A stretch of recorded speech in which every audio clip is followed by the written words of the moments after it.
Okay guys, so starting off, I've already prepped my skin with moisturizer and primer, and now we're going to be moving on to foundation. I have chosen a really full coverage foundation that is lighter than my skin tone. As you can see, this is pretty pale for my face, so it felt really weird putting it on, but we're going for like a gothic look, and it tends to be more of a pale skin look, especially for Halloween. Like, we want to be kind of like dead looking, like deathly, so a paler foundation. You could even go for a white if you wanted to, but I just wanted to go for a slightly more natural look.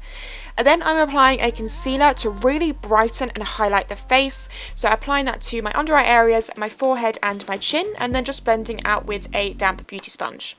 I'm going to be setting that all in place with just a translucent powder to start with, just so it lasts you like the whole of the Halloween night, and then we're going to go in with a brightening powder as well, just to make those areas even paler and even brighter.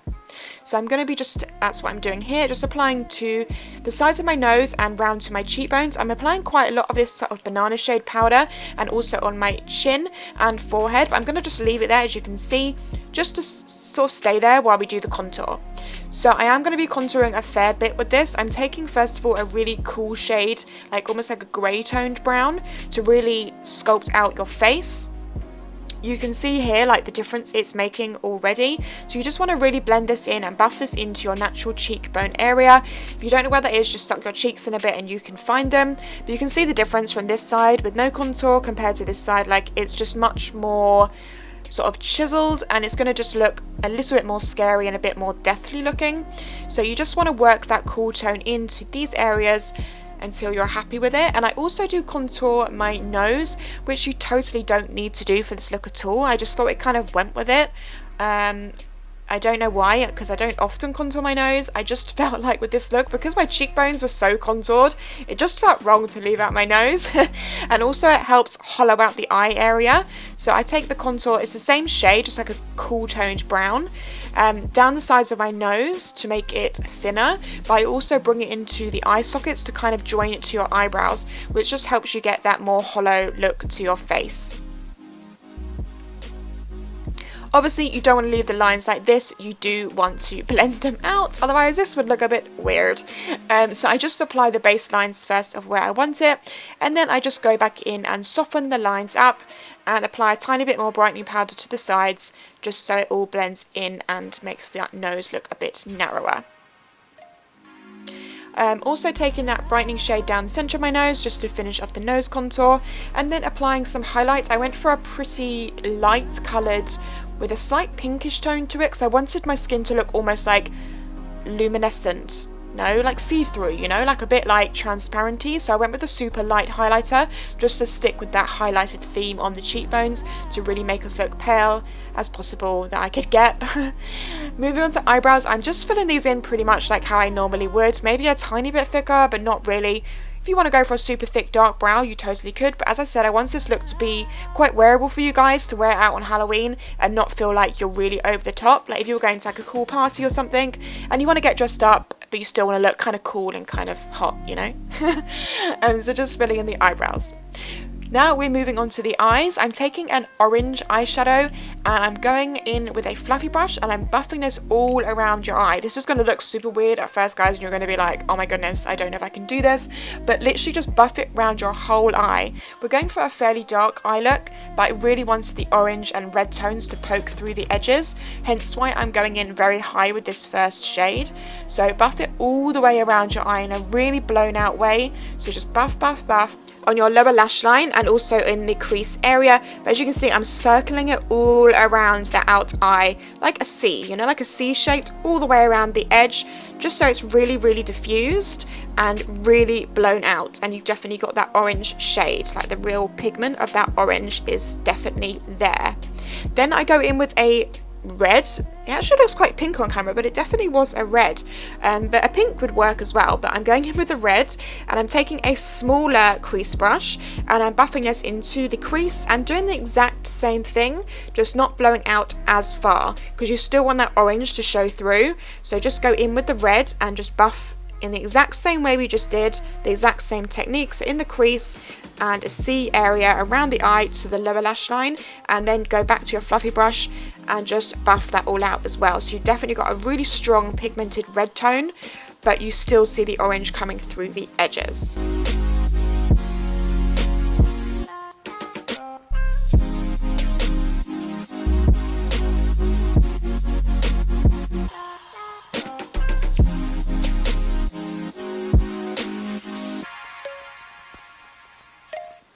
As you can see, I'm spending a lot of time really buffing this shade out because you want it to be really blown out and really diffused.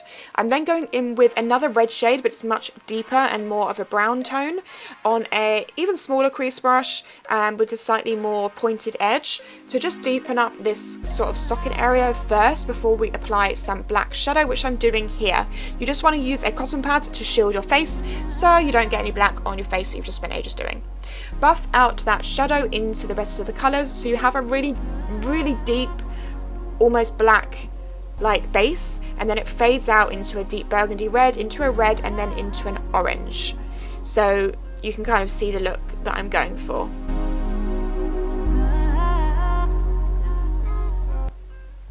Next, I applied some gel black liner to the waterline, and I applied this all around my waterline, so the bottom and also my tight line, which is the top waterline, and just make sure you've got this black all the way around. I used a gel liner because gel liner tends to last that little bit longer, and especially if you are going to be wearing contacts, sometimes they can make your eyes water a little bit, so I definitely go with the gel liner for this particular look.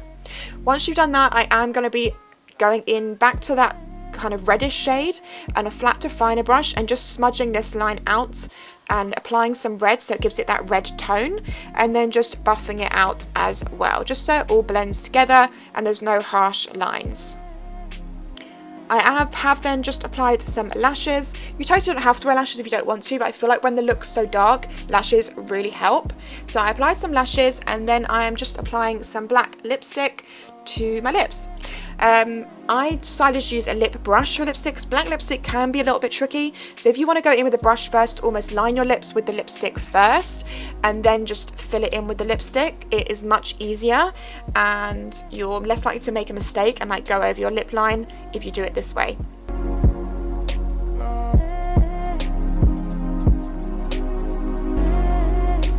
So once you've done that, this is the makeup look complete. So you could totally leave it at this step if you wanted to go for a definitely more subtle Halloween look.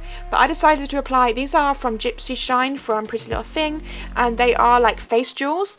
They do come, as you saw, in the whole set, and you are supposed to just peel off the whole thing and stick the whole thing on your face, which if you want to do that, that would look totally cool, and I would definitely recommend that as well. I wanted to cut them up and just wear them slightly different. So I just put this one in the center of my head, and then I applied two to the outer lower part of my eyes, which I think look really bomb. So you can wear these however you want, and they're reusable, so they're really easy to just use as many times as you like. But as I said, obviously you don't have to cut them up, but I just did. Then I applied the nose ring. I don't know why, it just felt right to wear a nose ring. I really want my nose pierced. I might get my nose pierced. And then I applied some chokers. So first of all, this cross one, which I thought was very gothic-y, and then also this really cool like black patterned one, which again just like works really well for this kind of look. So that is the chokers in. And then for the hair, I mean, obviously you could totally just leave your hair however you have your hair. Like obviously this is just my natural hair. Well, it's got extensions in it, but this is just my hair. But I thought it just, for Halloween, I think you should look different. I think like that's the coolest thing about Halloween, to just be someone completely different. So I decided to go for this wig. This is actually a half wig, so it doesn't meet my parting, but I wore this because I'm wearing a hat, which I'm just going to pop on now. So I'm wearing a big floppy black beanie, which I just think works with the grunge look. And this wig is so much more comfortable to wear a half wig under a hat than it is to wear a full wig. So that's why I went for this one. So once you've done that, that is the look complete for the face and the hair. And we're just going to get changed. And I got changed into my outfit, which I will show you in a second. And then you could totally leave the look like this. So this would be the finished, completed makeup look with face jewels, nose ring, hair, and beanie. But if you guys know me, you know I like to just go a little bit further to make it look a little bit spookier. So I did decide to add some black or super dark contacts. I just think it looks cooler and just more different. As I said, it just makes the whole look scarier and definitely more Halloween-y. So that would be the finished look, and now I'm going to just show you the full outfit so you can see what I put together. So this whole entire outfit is head to toe from Pretty Little Thing, so it's super easy for you guys to find. I will leave all the links to everything down below.